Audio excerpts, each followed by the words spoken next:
Hola a todos, bienvenidos. Mi nombre es Sheila Naomi Hernández Torres.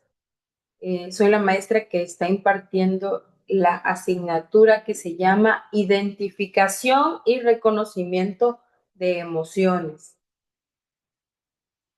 Continuamos con la unidad número 4, que se llama ¿Cómo reconocer las emociones? Continuamos con el nivel racional. El nivel racional puede referirse a diferentes contextos, pero generalmente implica un estado o proceso que se basa en la razón lógica y la evidencia.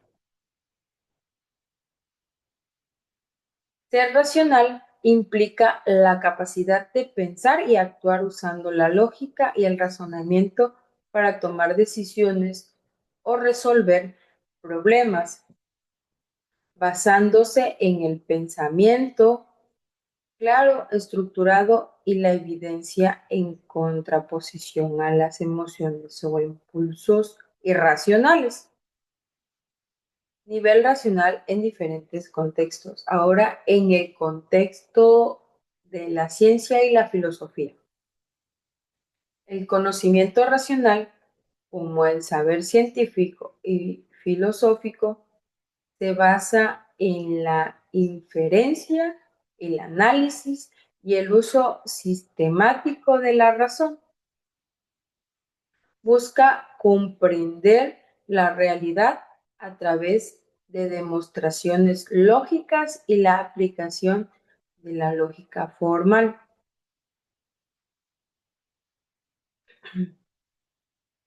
Características del nivel racional en ciencias y filosofía.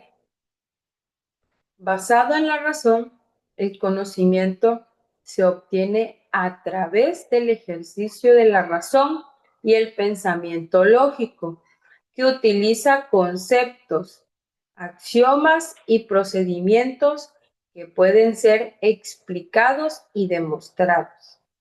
Verificable y coherente. El conocimiento racional debe ser consistente con la realidad, basado en hechos, datos fiables y verificables.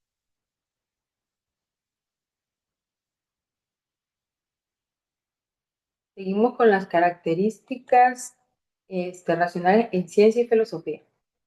A priori, para los racionalistas, parte del conocimiento puede ser adquirido a través de la razón sin necesidad de experiencia previa, como en las matemáticas y la lógica. Opción al empirismo y al sensualismo. El racionalismo se distingue del empirismo, que prioriza la experiencia sensorial, y del sensualismo en un debate sobre las fuentes del conocimiento. Ejemplos de uso en el lenguaje científico y filosófico, el razonamiento.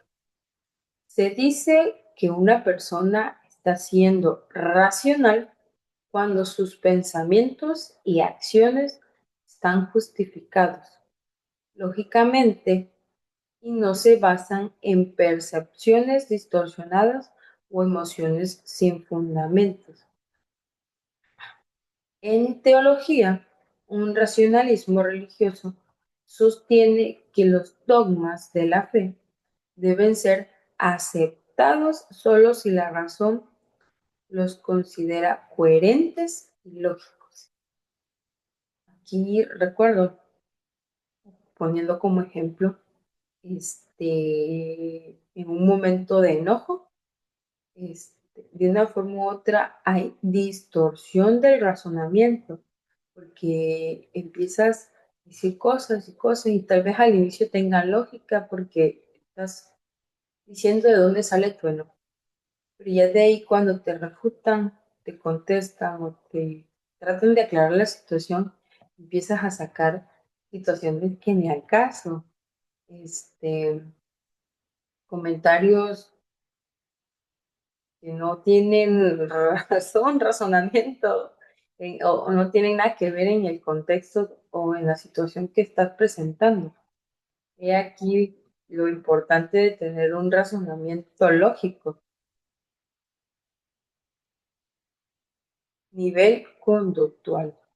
El nivel conductual se refiere al conjunto de acciones y reacciones observables de un individuo en respuesta a su entorno, así como al estudio científico de estos comportamientos, principalmente a través del conductismo, que se enfoca en cómo los estímulos ambientales modifican las conductas mediante el aprendizaje, el esfuerzo y el castigo, sin especular sobre procesos mentales internos. Principios clave del conductismo, la conducta de la persona. Aprendizaje como base de la conducta. El conductismo postula que el aprendizaje es el principal motor del comportamiento y este se aprende a través de la experiencia y la interacción con el entorno. Esto aplicaría igual bastante a los bebés, a los niños. Los bebés en el trance a niños son una esponjita y copian todo, o sea, todo de un grado, ya sea conductas buenas o conductas malas, emociones positivas o emociones negativas. Son una esponjita, absorben, pero aún no tienen ese razonamiento para discernir qué está bien y qué está mal.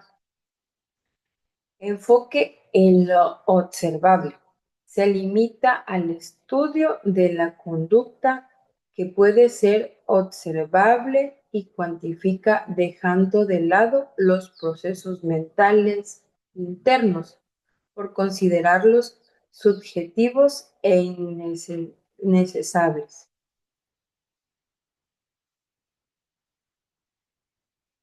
Condicionamiento.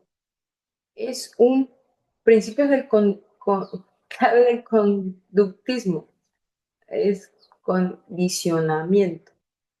Es un proceso de aprendizaje en el que se asocian estímulos y respuestas. Se divide en dos principales. Condicionamiento clásico. Este es basado en los experimentos de Iván Pavlov, donde se aprende a asociar estímulos neutros con una respuesta. Condicionamiento operante, desarrollado por Skinner, explica cómo la conducta se aprende en función de sus consecuencias.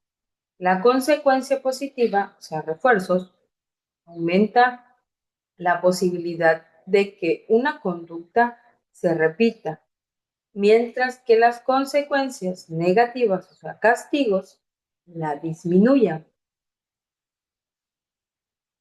Conductismo. El conductismo suele ser definido como una corriente de la psicología que se centra en el estudio de los comportamientos observables. Resumiendo mucho, asume que aquello que los psicólogos deben estudiar no solo son los procesos mentales, o sea, lo invisible al ojo humano, sino también las acciones objetivas en relación con el contexto en el que se produce, o sea, el comportamiento de las personas, sus facetas, el lenguaje corporal, todo lo que tenga que ver con el comportamiento de la persona. Los diferentes tipos de conducta. Conducta 1, tipo de conducta innata o heredada. Las conductas innatas o reflejas son uno de los primeros tipos de conducta que realizamos en nuestra vida y se caracterizan por ser aquellas que aparecen en la persona o ser de manera natural y derivada de nuestra genética, sin que nadie nos las haya enseñado antes. Un ejemplo de ello lo encontramos en el reflejo como el chuparse el dedo o mamar cuando somos bebés. Eso lo traemos innato, es una conducta innata. Conducta número 2, conducta adquirida o aprendida. Otro de los principales tipos de conducta es la conducta adquirida o aprendida, la cual se define como todo aquel tipo de acción que no surge de manera natural en la persona o animal, sino que es aprendida a lo largo de la vida, ya sea lo bueno o lo malo. Este aprendizaje puede ser inculcado por la propia experiencia o bien transmitido o modelado a partir de las observaciones del comportamiento de otros. Yes. Conducta 3. Observable o manifiesta. La conducta observable o manifiesta es aquella que se puede ver a simple vista desde el exterior. Se trata de comportamientos que llevamos a cabo y que implican algún tipo de movimiento por nuestra parte en relación con el medio que nos rodea. Número 4. Conducta latente encubierta. Es cosas como imaginar, pensar, recordar o fantasear. Son actos o comportamientos que no pueden apreciarse a simple vista desde el exterior, pero no dejan de ser actos que llevamos a cabo. Se trata de los conocimientos como conducta encubierta. Conductas voluntarias. Otro tipo de conducta, otro tipo de clasificación de conducta que puede aplicarse tiene que ver con la presencia o ausencia de voluntariedad a la hora de llevar a cabo. Las conductas voluntarias son todas aquellas que el sujeto que las realiza lleva a cabo de manera consciente y de manera acorde a su voluntad. O sea, las hace de manera racional sin que nadie lo obligue, o sea, las hace porque quiere y porque es lo que va a hacer. Conductas involuntarias reflejas. Por otro lado, las conductas involuntarias son todas aquellas que se llevan a cabo de manera inintencional. Por lo general, ello incluye, perdón, principalmente las conductas reflejas. Retiran la mano de un fuego que nos quema, respirar o el conjunto de reflejos de los cuales disponen desde el nacimiento. Aquí entran, creo que las emociones de sorpresa, porque, o sea, no las pensamos esas conductas, sino solamente surgen del contexto o del ambiente, de la emoción o sí, del factor. Número 7. Conducta adaptativas. Entendemos como conducta adaptativa a todas aquellas que permiten a aquel que las realiza adaptarse de manera más o menos eficiente al medio que le rodea, de manera que su realización resulta una ventaja y facilita la supervivencia y el ajuste y bienestar del sujeto. Número 8. Conductas desadaptativas. Existen también conductas que dificultan que el sujeto se adapte al medio y que le pueden generar malestar o dificultar su funcionamiento en el entorno en el que se encuentra. Por ejemplo, este se ve mucho en la escuela, ¿no? Hay niños que completamente se adaptan al medio, en sus tareas, sus rutinas, juegan todo con normalidad. Pero hay niños que no, que solamente se la pasan llorando, gritan, patalean, los mandan a hacer sus actividades y no las hacen, o sea, salen corriendo, tiran las cosas, es una conducta desadaptativa. Conductas apetitivas. Se denomina conductas apetitivas o de aproximación a aquel conjunto de acciones llevadas a cabo con aproximarse a un objetivo determinado, el cual motiva y activa al sujeto a actuar, o sea, en las comidas.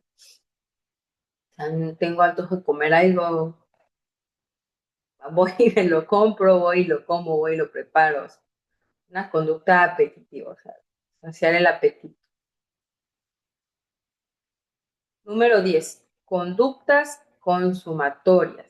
Se trata del conjunto de acciones que llevamos a cabo con el fin de conseguir obtener el objetivo, meta o gratificación que nos mueve a la actuación y que nos permite dar por finalizada un patrón o serie de acciones o comportamientos para lograr. Conclusión. El conjunto de acciones observables de una persona, la teoría psicológica del conductismo que estudia y busca modificar estas conductas y la experiencia del control y placer que se asocia con el uso eficiente de un producto o servicio. Terminamos con esto. Las emociones son muy importantes. El tener una inteligencia emocional completamente importante y sobre todo para poder llegar a ese nivel de razonamiento lógico para nuestro día a día. Hago énfasis en esto para poder aprender a manejar nuestras emociones, para poder llegar al punto de un razonamiento lógico. Hay que recordar que las emociones primarias y secundarias vienen en conjunto y dan como resultado el manejarlas, tener una inteligencia emocional para poder socializar, poder entender a las otras personas, poder igual ayudarlas, porque podemos ayudarlas a sobrellevar esas emociones. E igual de ello nosotros aprendemos y tenemos un razonamiento lógico. Es